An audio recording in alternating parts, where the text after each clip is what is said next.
computer. 3, 2, 1, go.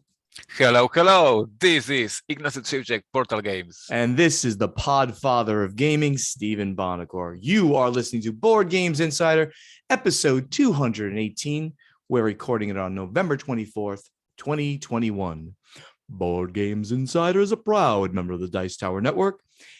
And can you believe that Tom Vassell is getting a tattoo?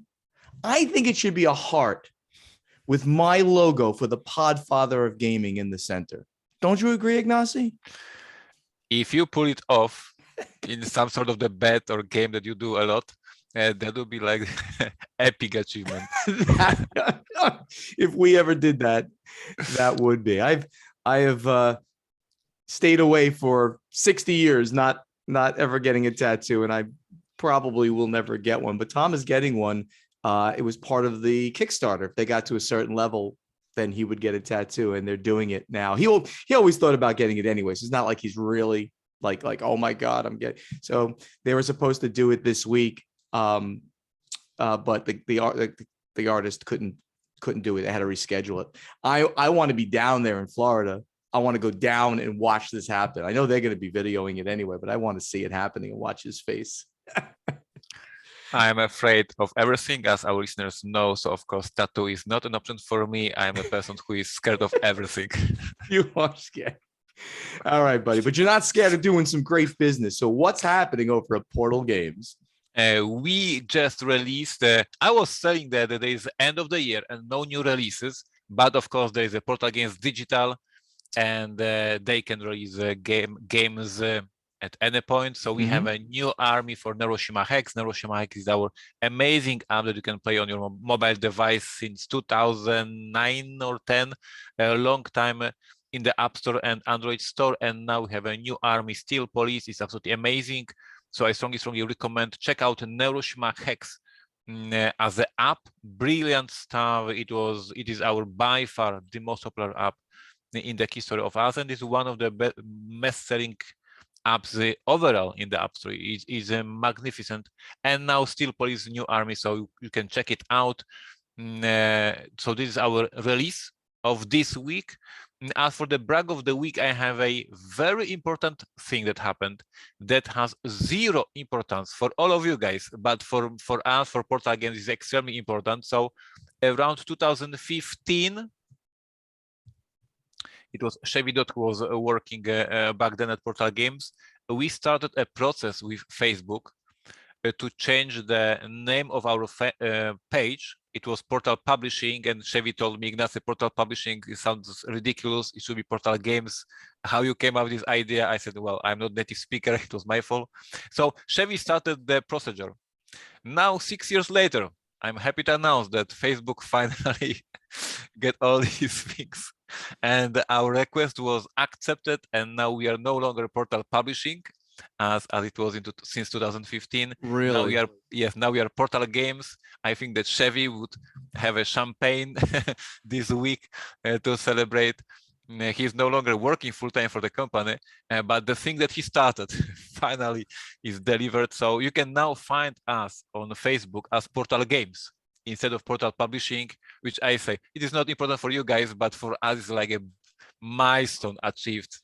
It's just to make sure everybody does hear this knows it's Portal Games US. So it's facebook.com/Portal Games US. And it used to be Portal Publishing, right? And Chevy was hammering me, what the hell publishing? What the hell? We report every episode. We talk about it at the end of the show. Now I have to go back at the end of the show and make that change. So kudos to Facebook that they finally found our application and resolved it positively.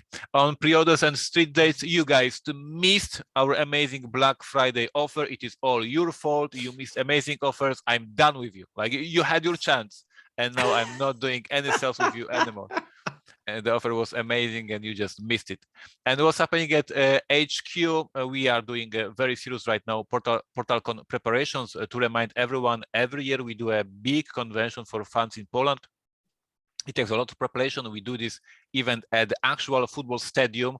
Super epic stuff.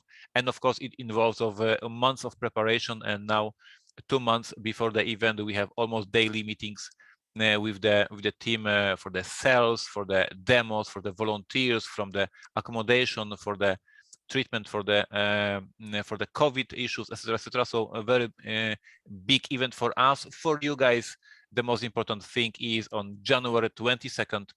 We will do some great announcements, some new games announced. So you have to be prepared for that. Of course, I will be talking about it more in January. And of course, this week we released a ton of content for the Steel Police to promote the army. So we have a strategy guide, super deep, comprehensive look, almost 1 hour video. I doubt if internet is ready for that. I doubt if anyone will see it because it's too long for the people, but it is comprehensive. It is amazing. So if you have like 40 minutes per time, you will learn how to play Steel Police. We also have some articles, some artwork, so check out our social media. And my video of the week, I want to brag. This is the second brag today. I'm on fire with bragging. My video, how Asmodee stopped my sales, as for today, has more than 3,000 views, which for the small channel like me is like a monumental achievement. I think that using Asmodee in the thumbnail of the video is helping a lot. So my new strategy will be that every day I'm recording a vlog about Asmodee, and I will grow my channel. Why Asmodee pisses me off? Why Asmodee didn't buy Portal Games yet? Why Asmodee? Like, I have so many great ideas for the vlogs to finally grow my channel. And on a serious note, guys, check it out, Portal Games on YouTube. Every day I'm publishing a new funny story from the office. So if you want to have some Slavic YouTuber in your subscriptions, that is me, Ignacy from Poland. Things happening, even though it's the end of the year, even this is a slow period, still on fire, still interesting things are happening. So I'm very happy. But of course, you, as always, beat me with your hand, your poker hand. That is, you were at the dice at the BGG Con, and you have so much better news than me, I guess. I always have fun news. You know that. Well, first of all, as you can see, again, I'm not home and I'm recording from a hotel room, and I probably should have like made the bed. It's right behind me, and that's probably not nice to have done that. And at some point during this podcast, Paula will come out of the bathroom there. She's, drying her hair and putting her makeup on. Does she know that she's on camera? I told her that she will walk out. She'll be on camera. I hope she's okay. She'll probably wave or scare me, or she'll come behind me and scare me like she has done in the past when I've been doing things. And she'll sit on the couch over here. But we're here in New Jersey, my old home state, visiting family, both hers and mine. Lots of them both live here. This is for the Thanksgiving celebration in America, big family event. This is the culmination of like basically 3 straight weeks of travel. First, we were up at the Dice Tower Retreat. We talked about that and the amazing gaming up there and how great of an experience, a little road trip with the Corvette, right? And then came back. We're home for 1 day, flew out to Dallas for BGG Con, and now we're here in New Jersey. And let's talk a little bit about BGG Con and how great it was. I mean, so this is the first of the regional, I guess, conventions, you can say, right? We got the big ones, right? The Gen Cons, the Origins, the Spiel, the UK Games. Those are the real, worldwide conventions. You go national or worldwide conventions. BGG is a regional convention. So in, thousands of people. So 1,000 or more, I would consider a nice regional convention. And they had 2/3 of their normal size. They were at 2,100 people of usually about 3,500 people. The exhibit hall was the only disappointment, maybe because so many exhibitors had pulled out. There were not that many there, like 14. It was great to see Stronghold, Indy, right. The first one as you walk in, they now have such seniority there that they were the first one as you walked into the exhibit hall. So it was great seeing my old friends there. But the energy at the convention was great. Everybody stayed safe at the convention. They had separate rooms for mask required and mask optional. The exhibit hall and any of the common areas were mask required. So you could do as you wanted, as you felt safe, and the energy was wonderful. I played so many games. I'll rail off a few of them. Scout, powwow. I played both the Crew and the Crew 2, both of those. I'm still really loving that. We did so amazingly at Crew, the original Crew. We did we kept going up and up and up in difficulty at the bar, so which is pretty funny since we all had a drink or two in us, and we were doing so great at it. We were screaming at the bar. Played Paleo for the first time. Interesting co-op that won Kenner Spiel des Jahres this year. Interesting, quite interesting game. Cooperative game where your tribes or a tribe trying to gain enough food, get enough this, get enough that to survive and go on. And we did well. I want to give a shout out to Alan Ernsten, designer. We played his prototype Jewels of Puerto Primo. It's a ladder climbing game, trick taking, ladder climbing. Yep. I forgot which one. It's a ladder climbing, and it's really interesting. He self-publishes his games mostly these days, so he's doing 10 games. It's kind of his goal. He's going to be doing 10 of his games in very, very, very, very small runs. He sells them over the internet. He also does publications with Rio Grande, but a bunch of other companies as well. But check out his games. And this one was Jewels of Puerto Primo. Excellent, very thinky ladder climbing game. Played Pick-Omino, the old school Reiner Knizia game. Amazing. I love it. Isn't that funny? You're collecting worms because you're a bird eating worms off a barbecue. It's silly. No theme, but it's a push your luck, a little bit of take that, I'm going to go steal your domino like thing. That's why it's Pick-Omino, like dominoes, and you're stealing people's worm tiles. Really fun. We have this game in our lunch break room. So it's every couple of days somebody in the office is playing it. It's amazing. Yeah, and came out like 15, 20 years ago. Yeah. I played one that I'd never even heard of called Sternenhimmel, which translates to Starry Sky. It's never been published in English that I know of. You can't even go onto the Geek and type Starry Sky. So it's just Sternenhimmel, and it's about constellations, and you're selecting stars and constellations and putting point things on them. And if a black hole is there, it'll suck the point things. It's an area control game that has all kinds of little things. Really liked it. I think this is a game that's definitely publishable. So I don't know when the publication was made. I don't think it was too long ago, but I think it's something that could be picked up for a wider market. And the last thing I'm going to mention is that I played War of the Ring with my good buddy Eric Dewey from On Board Games. Now, Eric and I actually realized we never even played a game together. We see each other at conventions all the time, and I've demoed games for him early in Stronghold Games history, and he's a big fan and he loves me, and we got together and we did the full game War of the Ring. I'm gonna do a debrief. I'm gonna do a recap video with him, so I'm not gonna give too much away on what happened, but all I'm gonna tell you is that I played the Free Peoples for the first time in a long time. Normally I play the Shadow Player. My nickname is the Evil One, one of my gaming nicknames. So I usually play the bad guys, and they're easier kind of to play. And Eric is brand new at the game, so I took the Free Peoples on, and I'll give you a spoiler: I did win, but of course it was close as always. And the game was great, and it really, as always, twists and turns. When did Gandalf die? Who else died at different points and things like that? So epically fun. I've never had a bad game of that. The only time I've ever had a bad game of War of the Ring when I did something so monumentally stupid that I lost the game in an hour and a half or something like that, because I left as the Shadow Player once. I left strongholds open, and boom, and the Free Peoples took 4 points of strongholds and won it on a military victory. That's the dumbest thing I've ever done, but it was fun. Anyway, the renovations continue. I'm watching things getting pulled out of my house while I'm over here, on my cameras. That bringing all kinds of crap like out of my house because now they're doing all the moldings and the doors upstairs. It's a complete mess. Thankfully, I'm not home to watch any of this. You'd be very happy, Ignacy, that if I was there, I would be complaining more. But you know what? It's better that I'm here, and hopefully by the time I get there, the dust, literally and figuratively, would have settled. So all good. Final thing I'm going to mention.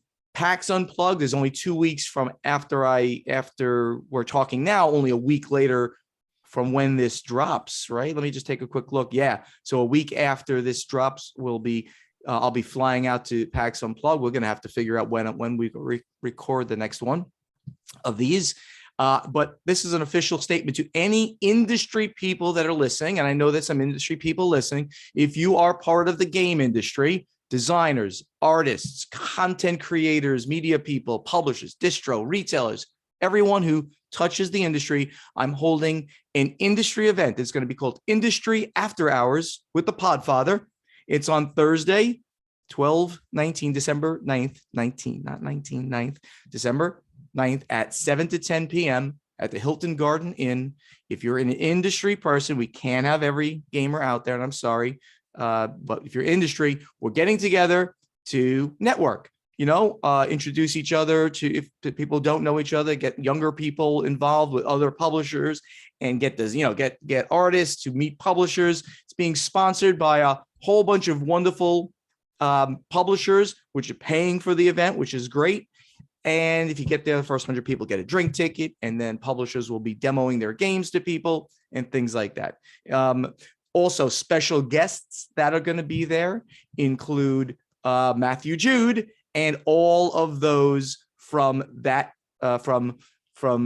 This Game is Broken podcast and media. So very, very, very excited that This Game is Broken decided to join with us. So we'll be promoting the event together. Very, very happy about that. Remember, everybody, that's Thursday, 7 to 10 p.m. right before PAX Unplugged starts for industry professionals. I hope to see you there. Ignacy, time for the event deck. All right, the first thing, I thought we were only going to have one story today, but Ignacy snuck a few more in there.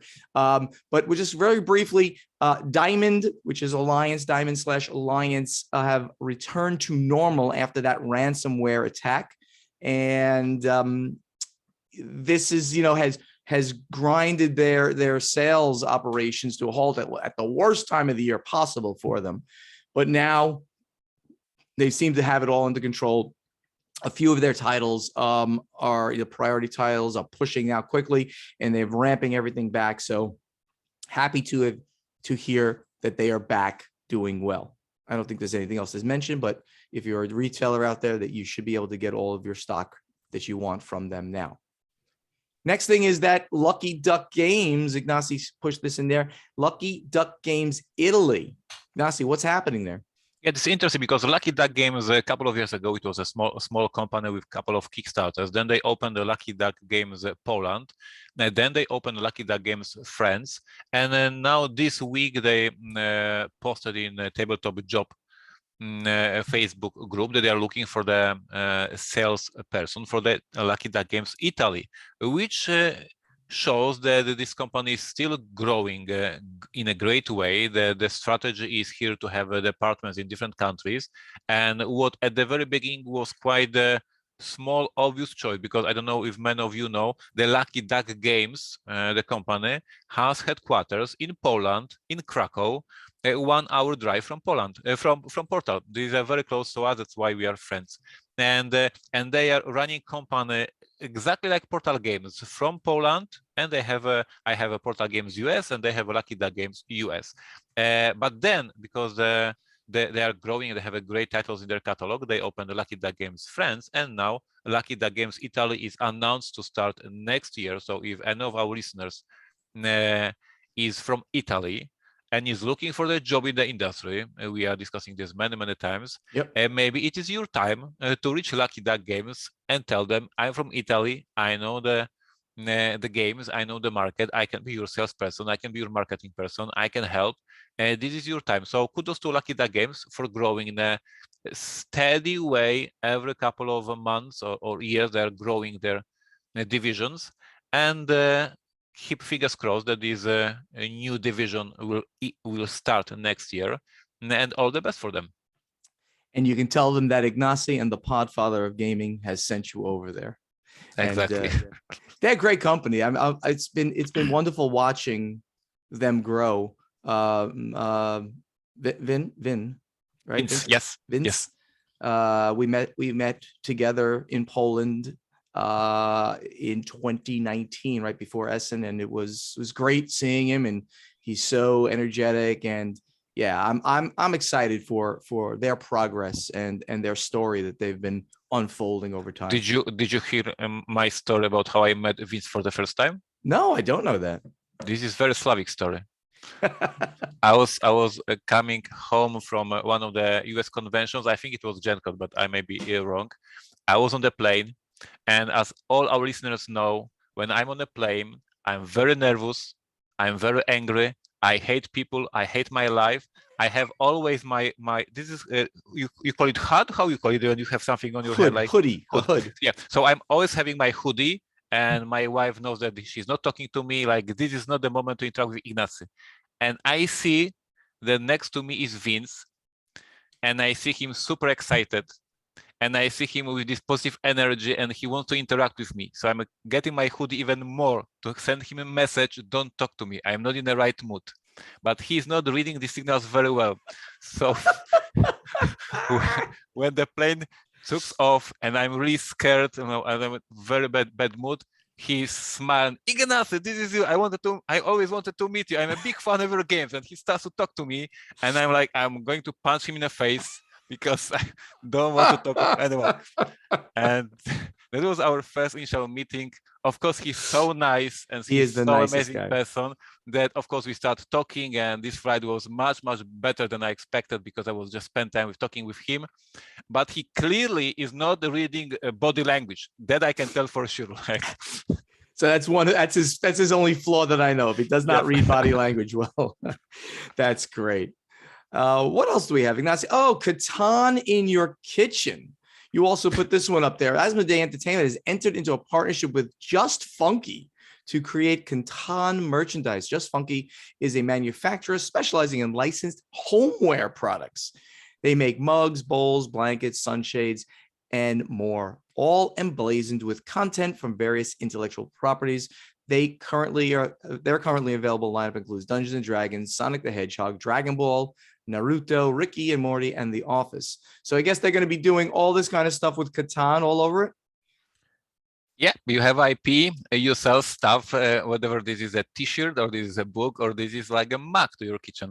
I put it here as a little bit of an anecdote, but as always, we have the same message. The industry is growing. There's more people who just want to have in their kitchen, I don't know, pot with the Catan logo, whatever.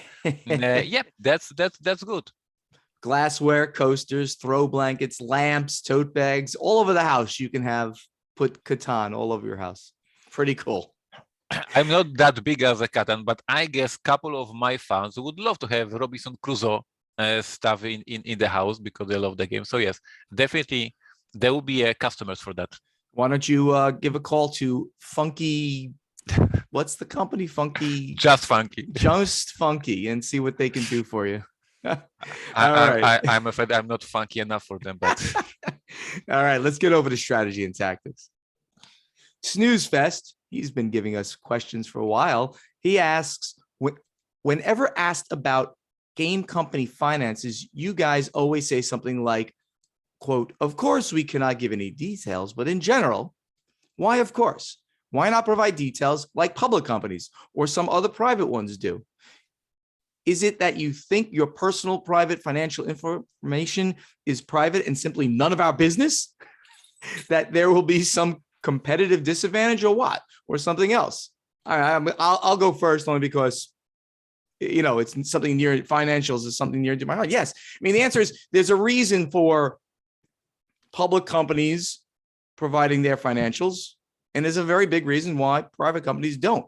Public companies must provide that information because they're public, because you, the investing public, can invest in them, and you need to know that. You cannot invest in a private company. right? It's very, very specific. It's we own the company. There could be external investors, but it's very locked in, and it is not in the best interests of our companies to provide those details. It simply isn't on any level. We give general terms, as you said, Snoozefest. We give general terms about what's happening, but even providing like print run numbers, exact numbers. I mean, I've been fairly open about certain numbers, like some of the bigger games, how big those print runs have been, like for Terraforming Mars, but it's just not done. If someone, and there are companies that do put it out there, if they want to do that, that's fine, but it will provide information to other companies that not necessarily in our best interest to do so. We're not trying to hide like in a bad way. It's simply private. Like, hey, well, how much money do you make, Snoozefest? Obviously, I don't want to know the answer to that question. And obviously, you don't want to tell us. That's the same kind of thing. Ignacy, anything you want to add to that? Yeah, the general, but here in Poland, at least, due to our laws and taxes, etc., everyone can check my taxes, so everybody can get some conclusions how much Portal Games is doing in general. But exactly what you said about these precise numbers, it may be the case that we showing how much games we printed or how much we have a contract with somebody, will giving up knowledge that some other company can use for negotiating other deals with my competitors. If somebody knows how much games I printed, they can use it as a tool in negotiating. So yeah, we are not revealing everything because they are our cards, these are our assets in negotiating with our partners and and with our competitors. Many times we said that we are all friendly competitors and we like each other and we help each other if we can. Yep. But Rebel Games is not telling me how much of the new releases they just put on the market, and I'm not telling them how much games I put on the market, because if I knew how much games they print, that will give me some information if their distribution is stronger, if they have a better relationship with the stores, if they have a better sales team. Like, I would learn a lot if I know their numbers, and then I could adjust my strategy, and they would be not happy. Exactly. Pharos Cigar, who's at Pharos Cigar on The Geek. I see your newsletters, I hear your podcast, and you proclaim that now this and that game or expansion has been released. But when I asked the local game stores, nobody has received anything. And when the local game stores ask the distributors, then they have not received anything yet. So when you announce street dates and release dates, where does this apply? Because it does not apply to my local game store. Nasi, is that true? That's the thing that I was hammering for the couple of years, that the very long, in America, very long chain from the manufacturer, from the publisher to the distributor, and sometimes we have this PSI who is even between them, and then from distributor to retailer, and then from the retailer to the customer. Our customers are greatly educated because they love the company, they follow us on Twitter, they follow us on Facebook, etc., and they know the product. And when I say that something is released on December 12th, they're at the store and give me the product. Ignacy said it is released. But this owner of the store has tens of different publishers that he has to restock, to order from the distributor. Sometimes he has his order waiting for the next week, for instance, because there will be a Magic the Gathering release and he wants to ship it all together, so he waits a couple of more days. Sometimes he doesn't know about the new release for Portal Games because the sell sheet was sent to him, but he was on the vacation and it got lost. So there's so many people involved in the process that these things are dropped by. And then on top of that, we mentioned in this podcast as well that especially in America, most stores have to have Asmodee titles on the shelf to be in a program for Asmodee. And then all the independent publishers, sometimes they are in stock, sometimes they are not in stock. And so yes, for you, for the customers, it is, if you want to support the company, go to the stores and tell them, hey, I want a new product from Portal Games, order it from your distributor. You have to show demand, because there are also the cases when the retailer doesn't want to order the new stuff from the distributor because nobody was asking in the store for this product, so he thinks it is not popular. So basically it is very difficult. It is for us, the publishers, on one hand we do marketing for the end customer, But we also need to educate the retailers and distributors. And Right. that is why Ignacy is always complaining on Gamma, because the message is all the same. Educate retailers, help them understand what's happening. Yeah. And to drive that home. So Pharos Cigar. Don't throw at me your English idioms that I don't understand. You need to, if you want a game at the friendly local retailer, because that sounds like what you're talking about, right? The local store, you have to say, hey, Stronghold Games or Portal Games or Asmodee is releasing this on this date. Literally, there could be 100 items released on that date. And they're not bringing them all in, especially smaller stores. So if you want something that any company is releasing and we tell you it's releasing on this date, and trust me, trust Ignacy, it is out there on that date. You then tell the store, say, hey, in 4 weeks from now, I know that this game is coming out. Can you get me a copy? Right? That's essentially a pre-order, right? You're going to say, can you get me the copy? If they're a good store, they will say, oh, yes, of course. Boom, boom, boom. They write it down and they put it on the list that they're then going to order. And then their distributor, whoever they like to order from, Alliance, ACD, GTS, etc., will bring it and get it for you. Or if they're not a good store, right? I mean, there are stores that just like, they sell Magic and that's fine, but they don't really care about bringing in new games.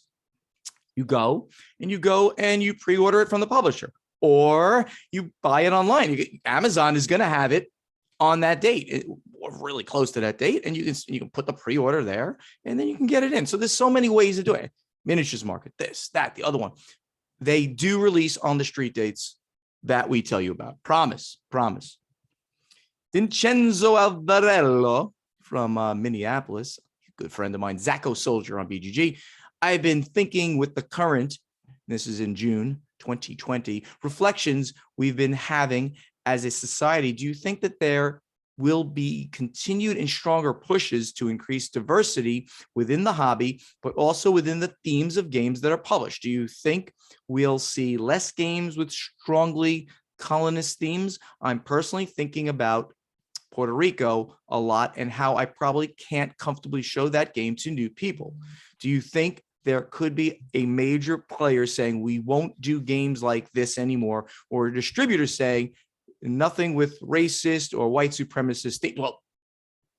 Well, that's definitely true. That's for sure. It's definitely going to be true. You're not going to, but there's two different things going on there. Let me finish that. But more broadly than the very overtly racism, it's a complicated question, I'm sure. Okay, so Vincenzo's saying, this was during Black Lives Matter when he asked this question. Do we think we will see pushes to increase diversity within the hobby? And the answer is categorically yes. I mean, absolutely. Oh, by the way, great news that came out this week. Wingspan, right? Wingspan has sold now 1 million copies, and that's in 3 years. Congratulations. So a female designer, she is now by far the biggest female designer the hobby has ever seen. Congratulations to her. She's wonderful. And that's just great. That's just the beginning, right, of the whole thing. We're going to continue to see more and more about. Now, the other part of the question, obviously nobody publishes things with racist themes. That's crazy. Or white. I don't know of a game that has that. However, historical games, first of all, there's historical themes, and these themes exist. They had to do with, I think one of my favorite games should be brought up here, and that's Struggle of Empires, right? That's the game, a Martin Wallace game, which shows the colonial powers of the late 1800s, late 1800s, going across the world and colonizing all the European powers. Now, they just brought out a new edition, and in the new edition, they had 1 or 2 pages in the rule book discussing this history, and they discuss slavery. It existed. Obviously, we're not denying, no one's going to deny this. However, playing a game about it and recognizing what has happened, I don't feel is a bad thing. Do I think that there'll be less of those types of games that come out? Sure. 0 of them? No, I think we're going to still see them in various places, handled appropriately. right? Handled appropriately. And that's, what's happened. Ignacy, anything to add to that? Yeah, because the question is from the last year, so we can just confirm, yes, the things are changing. There is a lot of changes. Things were not, as I'm always complaining on Gamma, that there is too much discussion, not too much action. Here, there were actions, like new edition of Puerto Rico is already said that there will be no black cubes because that was disrespectful. We know there's a gossips and more official rumors about the brand new edition of Mombasa from Andreas Seifert. So yes, some of the publishers took the action to make these games more respectful for this sensible topic. So Right. I'm very proud of my fellow publishers, and that it is not only the words, these are the actual actions. So yes, I hope that our listener Vincento see that yes, it is changing, that the year passed and things changed and Right. we are going in the right direction. So yes, absolutely. Right. And I didn't mention Elizabeth Hargrave. We mentioned her name. Amazing person. Met her at Essen 2019. And I was like a fanboy. Elizabeth. And we hugged and then we talked a bit. And she's wonderful. I've seen her a bunch of times. Congratulations. 1 million copies of Wingspan in only 3 years. Walter Stupkin, who's Stupkin on BGG. Have you ever listened to people who have no knowledge of modern board games talk about their board games? I love questions like this. I recently stumbled across this podcast when I was searching board games, and he gives a podcast. Like, doesn't give a name of it here. It just gives me a link. And while I listened in disbelief, I kept feeling sad for the casters. They had found the edge of the hobby, which is modern board games. They mentioned Codenames and Munchkin, but they never seem to find the vast world that lies beneath. I know how Ignacy loves Monopoly, but I'm wondering how he reacts to conversations where the depth of knowledge is as shallow as Monopoly and games sold in Target. Is he happy for an opportunity to educate, or is he sad or scared of the work involved in educating non-gamers? Also, what would be the first game you would suggest a group like this should buy and play to introduce them to the hobby gamers games? Ignacy, please say First Martians learned only from the rulebook. Ha ha ha. And I was in a similar situation. He had a scientist work friend who had the Hasbro depth of game knowledge. I invited her to a game night and she used Terraforming Mars as her introduction game to the hobby. She was instantly hooked on the theme, captivated her. She was able to play unguided, no questions or input required. Well, she was a scientist and very, very, very intelligent, I bet. So Ignacy, what do you think? I mean, I don't know the podcast they're talking about, but I can't imagine it's a podcast about board games and they would only know, then they would not know some of the stuff that's in our industry. They only mentioned 2 games. So is it our responsibility to educate? What do you think about things like this? So yeah, so there are two things in this one question. One thing, if I am educating, if I am going this torch of knowledge to the non-board gamers, no, I have this trauma from earlier years when I was doing role-playing games, and role-playing games in these 90s, it was still, weird and nerdy stuff. So if somebody was asking me what I'm doing and I was trying to explain role-playing games, and I was like, okay, this is disaster. Like, they will think that I'm a freak, which is true. So I stopped telling everyone and anybody about my hobby, about my passion. It was too complicated. So now I'm not doing that. I'm not doing education. And the other part of the question, what I think about people who just discovered our hobby and they are new and they are maybe not playing the best games, in my opinion, and they are enjoying them. I always see myself, and to be honest, not myself, but my wife, most likely. When I go, and this is not true, but if I go to buy a bottle of wine, I would buy a bottle of wine, and the people who knows more about wines, like Steven, would look at me and say, what are you drinking this? I'm like, crappy wine. And me and Mary probably would like it, yes, and it would be fine. But we are not super into wines. So for us, like average wine is still enough, right? And for the specialists of the wines would be like, oh my God, why they are drinking this poor wine? So I see the same situation here. We have to understand the people who just discovered Codenames, who just discovered Catan, they have a great time. It is great. Maybe they will sometime become specialists and will discover different games. But if they are playing this Catan, have a great time, That's awesome. Exactly. I like to send people to Ticket to Ride. That's like when somebody, when we start talking about it, I'm like, instead of playing those games, why don't you check out Ticket to Ride? And the second one I send them to is Codenames.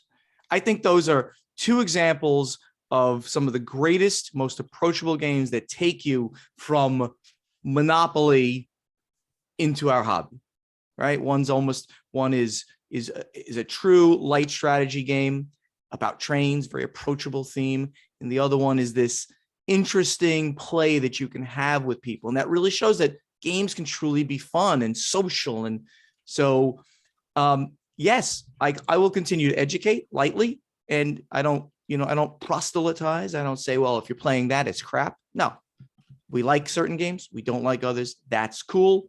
And we should all, to help grow the hobby, get out there and tell people, hey, maybe, Monopoly and Sorry and Trouble, put those aside. Try this. Just give it a shot.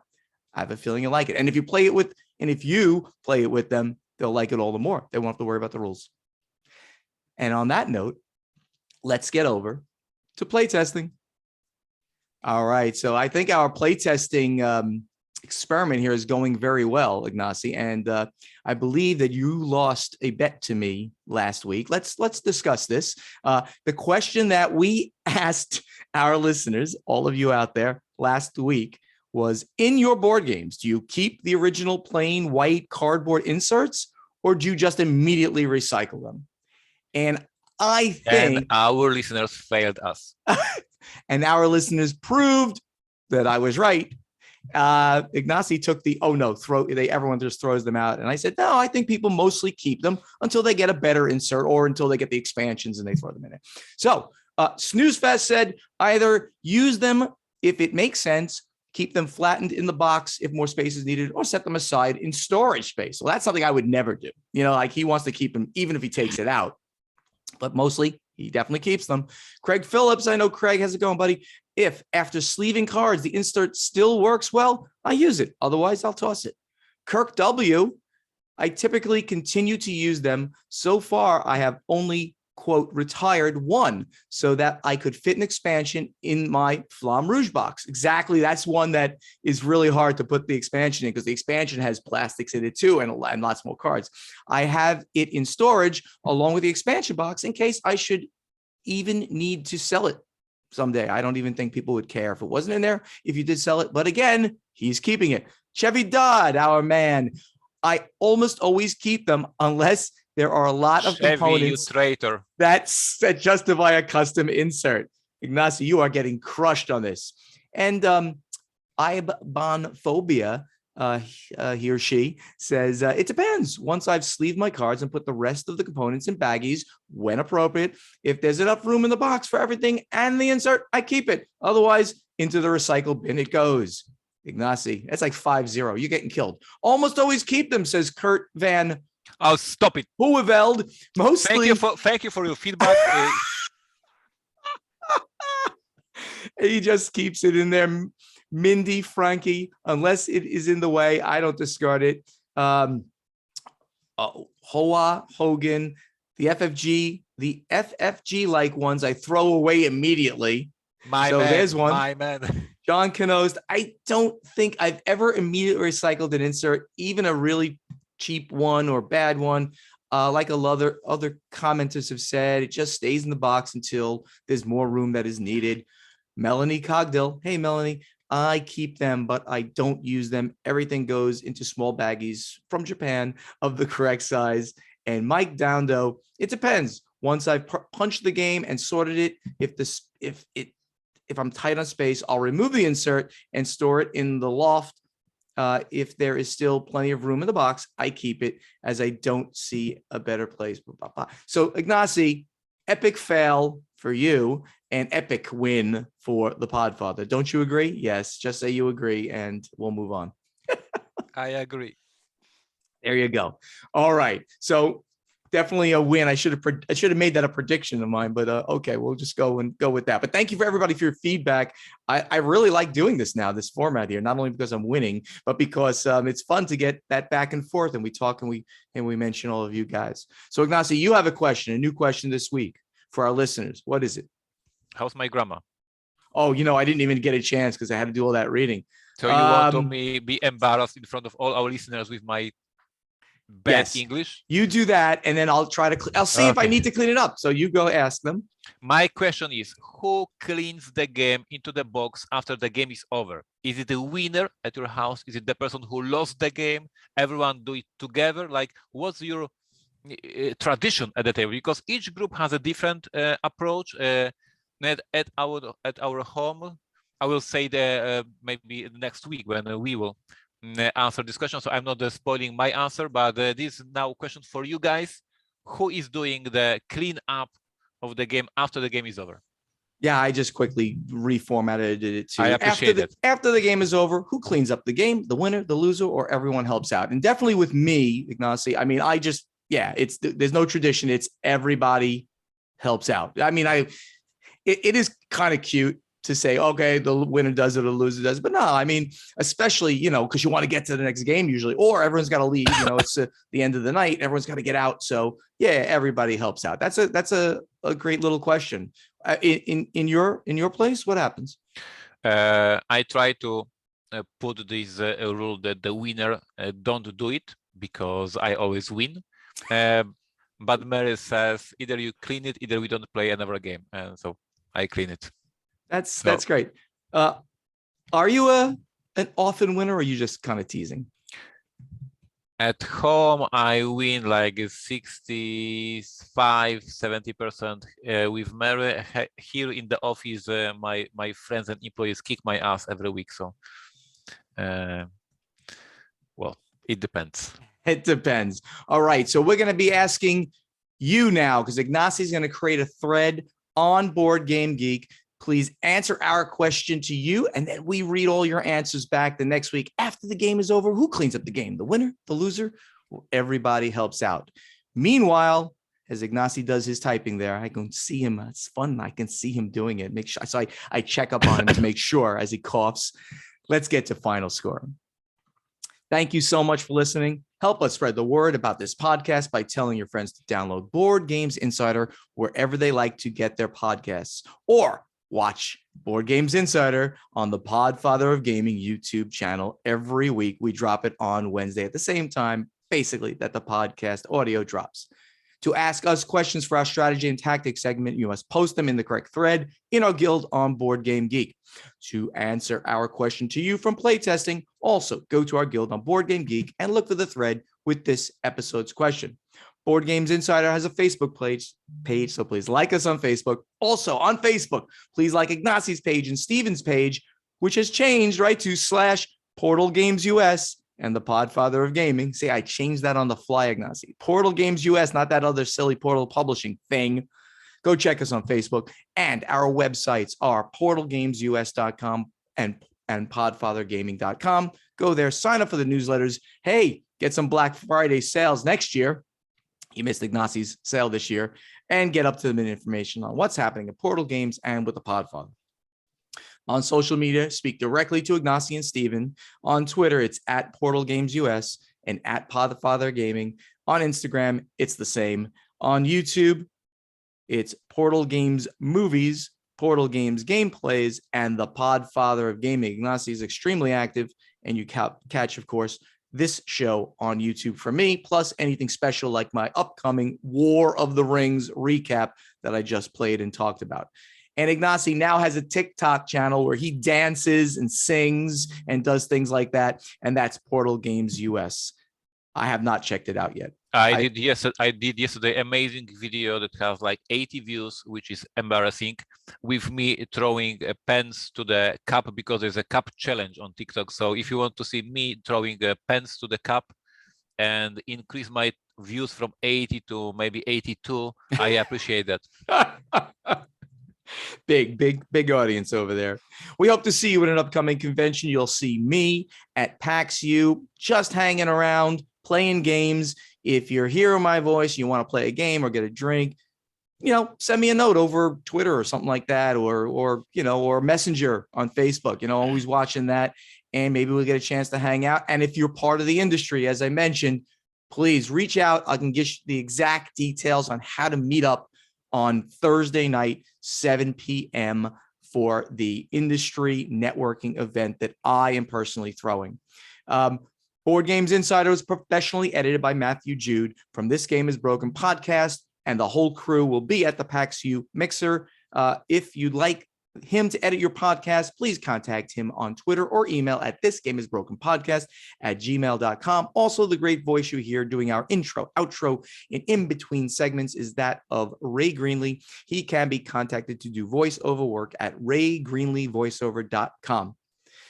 Ignacy, do you have anything special? I have a interesting little quick story. I liked your tagline, so you like my tagline I put right down there? So very, very briefly, everybody, this happened just yesterday here in New Jersey. The whole family is meeting here for Thanksgiving week. And Paul is now all of a sudden looking over here because she was the instigator to this event.